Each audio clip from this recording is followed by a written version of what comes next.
बिस्मिल्लाहिर्रहमानिर्रहीम। मैं हूं आपका जुल्करनैन और आप देख रहे हैं यूट्यूब चैनल जुल्करनैन। तो आज इस वक्त की जो लेटेस्ट जो बड़ी सबसे खबर है वो ये है कि शेख रशीद साहब का एक इंटरव्यू जारी हुआ है, जो उन्होंने एक सम्मा टीवी के एक एंकर को दिया है इंटरव्यू अपना। सॉरी। तो उसमें शेख रशीद साहब का जो आपको पता है, सबको पता है कि वो 40 दिन से लापता थे।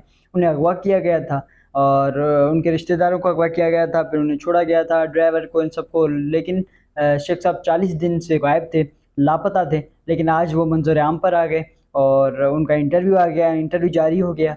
और उन्होंने बहुत बड़ा एक घंटे का प्रोग्राम है, उसमें अपना इंटरव्यू दिया और उन्होंने बहुत सी बातें की। उसमें उन्होंने कहा कि मैंने 9 मई की पहले ही मज़म्मत की है। और उसके अलावा उन्होंने कहा कि इदारों से जो भी लड़ता है तो इदारे हमेशा जीतते हैं। और उन्होंने कहा कि मैं फ़ौज के अपोज़िट कभी नहीं जा सकता, मैं फ़ौज के साथ खड़ा था, साथ खड़ा हूँ। उन्होंने कहा कि मैं पिंडी का हूँ और पिंडी वाले का तो ऑटोमेटिकली फ़ौज के साथ, इदारों के साथ बहुत अच्छा, एजेंसियों के साथ बहुत अच्छा एक ताल्लुक़ होता है। उन्होंने कहा कि पाकिस्तान तहरीक इंसाफ की एक बहुत बड़ी गलती थी ये, कि उन्होंने ये मतलब होने दिया 9 मई को ये सब कुछ। उन्होंने ये कहा कि मैं जब इमरान खान साहब को मैंने कहा था कि मैं फ़ौज और हमारे दरमियान जो मुज़ाकरात की टीम है, मुज़ाकरात की जो कमेटी है, उसमें मैं भी हिस्सा डालूँ, मैं भी उसमें हिस्सा बनूँ।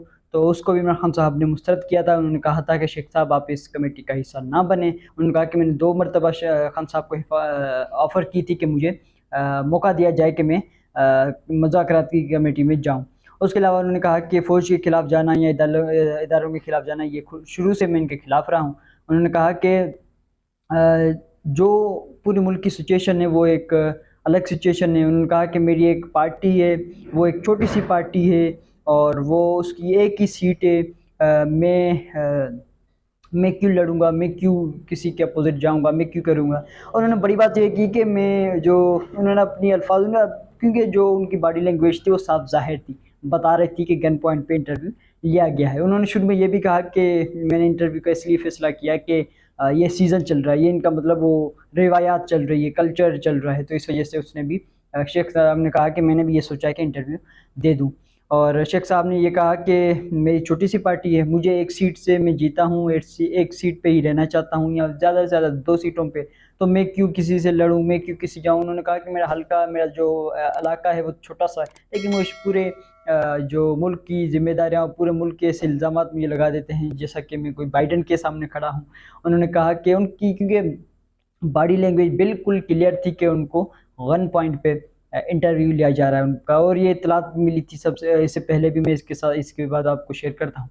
तो उन्होंने ये भी कहा कि जो इस वक्त हालात बनाए गए हैं, कि उसका पता नहीं है कि इलेक्शन कब होंगी, कहाँ जाएंगे, क्या होगा, कुछ पता नहीं है। लेकिन हमें इदारों से नहीं लड़ना चाहिए। उन्होंने एक सवाल, जब जो एंकर साहब ने ये सवाल किया कि जब ये 9 मई का प्लान एक ही दिन में तो अगर नहीं हुआ है या जो भी कुछ हुआ है, तो ये मतलब ये 9 मई का नहीं, वैसे ही पूरा अगर सिस्टम देखें अदम एतमाद के बाद, तो ये एक दिन का काम नहीं है, ये पूरा आप देखते आ रहे हो। क्या आपने कभी कुछ कोई रिएक्शन नहीं दिया, आपने कभी कोई कंडेम नहीं किया इसे, कभी कुछ आपने ऐसी चीज़ नहीं की? तो शेख साहब का इस पर बहुत ही अलग एक रिएक्शन था। वो रिएक्शन ये था कि एक तो शेख साहब की जो आगे टेबल पड़ी थी, उस टेबल पर शेख साहब के पेजेस पड़े हुए थे। उस पर सब कुछ लिखा हुआ था जो उन्हें ऊपर से मिला था। तो शेख साहब ने, जब ये शेख साहब से सवाल हुआ, तो शेख साहब थोड़ा ये सोच-सोच के उसके बाद शेख साहब ने वो पेज खोले। मैंने यहाँ लिखा हुआ था देखूँ, मैंने यहाँ लिखा हुआ था देखूँ। तो ये शेख साहब ने वहाँ से एक मरतबा फिर क्लियर कर दिया, वाज़ेह कर दिया कि उनको लिखा हुआ मिला था। उन्होंने कोई खुद का ये खुशी से नहीं किया, ये कुछ नहीं किया। उन्होंने ये बताया कि मैं चिल्ले पे गया था और उन्होंने कहा कि मुझे चिल्ले में कोई नुकसान नहीं पहुँचाया गया, मुझे कुछ ऐसी चीज़ें नहीं दी गई जिससे मुझे नुकसान पहुँचे। मुझे इबादत का मौका मिला। उन्होंने कहा कि मैंने अल्लाह ताला से दुआएँ माँगी, मुझे तहज्जुद पढ़ने का मौका मिला।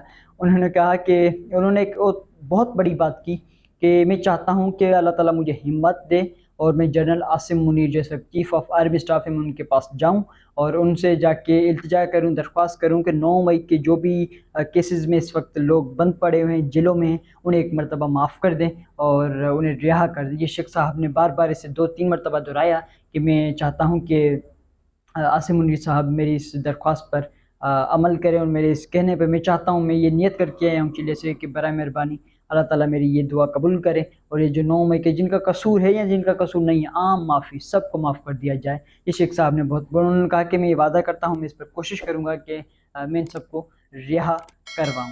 ये शेख साहब की गुफ्तगू थी। इसके अलावा शेख साहब ने कुछ और भी बातें कही, उनकी अपनी सियासत पे, उनके जो भतीजे हैं उन पर, सब पर।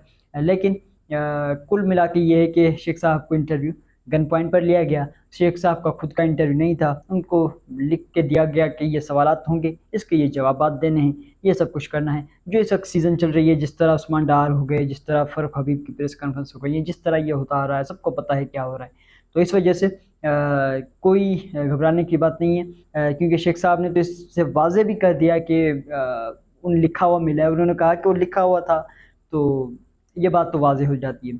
इसके पीछे की अगर थोड़ी कहानी देखें तो शेख साहब तकरीबन 40 रोज़ से अगवा थे।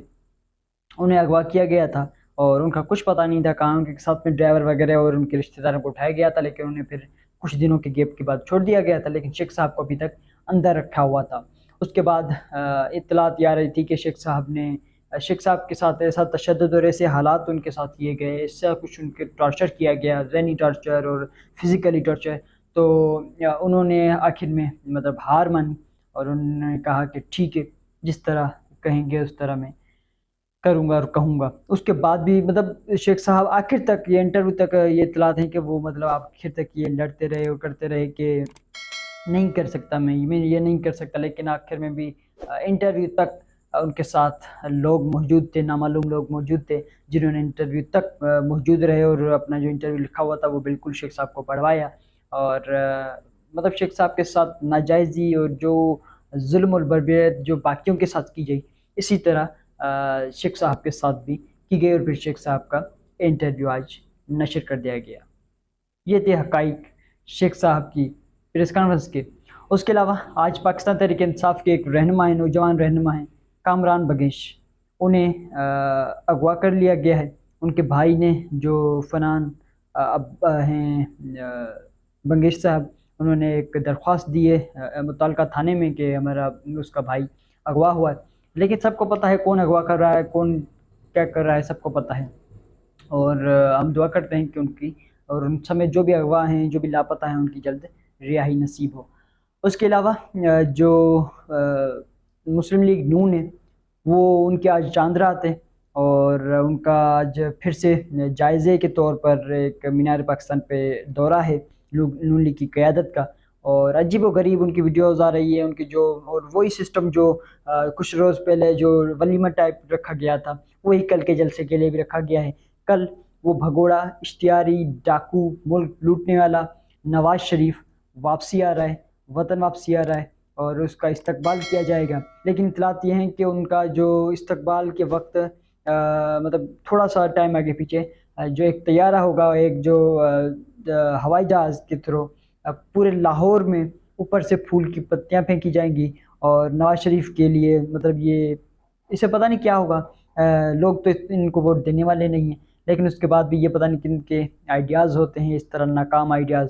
और फिर वीडियोज़ आ रही हैं नून लीग की क़यादत और उनके जो वर्कर्स हैं वो स्टेजों पे डांस कर रहे हैं, नाच रहे हैं। बहरहाल खुशी मनाते रहें, क्योंकि ये आपकी कल तक की खुशी है उसकी आमद की। उसके बाद जो अवाम का रिएक्शन होगा, वो वैसे ही आपको इन खुशियों को गम में बदल देगा और पता लग जाएगा कि नवाज़ शरीफ की आमद से जिनका भी ये आइडिया है, जो चाहते हैं कि जो नवाज़ शरीफ की आमद से इमरान खान साहब का ज़ोर टूट जाएगा, उनके ये ख्वाब चिकनाचूर होने वाले हैं और सबको रिज़ल्ट मिल जाएगी। जिस तरह जहांगीर तरीन की पार्टी नाकाम हुई, जिस तरह परवेज़ खटक की पार्टी नाकाम हुई, जिस तरह इमरान खान साहब को उनके लोग तोड़ाए गए, जिस तरह सब कुछ किया गया, जिस तरह ये सब कुछ नाकाम हुआ है, 9 मई का वाक़या जिस तरह नाकाम हुआ, जिस तरह आप सब बेनकाब हुए हो, इसी तरह ये नवाज़ शरीफ की आमद भी नाकाम होगी। इमरान खान साहब के साथ वो आवाम खड़ी थी, खड़ी है, खड़ी रहेगी। पाकिस्तान ज़िंदाबाद। अब तक के लिए इतना ही। आगे के लिए मेरे इस चैनल को लाइक करें, शेयर करें, सब्सक्राइब करें ताकि मेरा हर लेटेस्ट वीडियो आपके पास पहुँचता रहे। Thank you.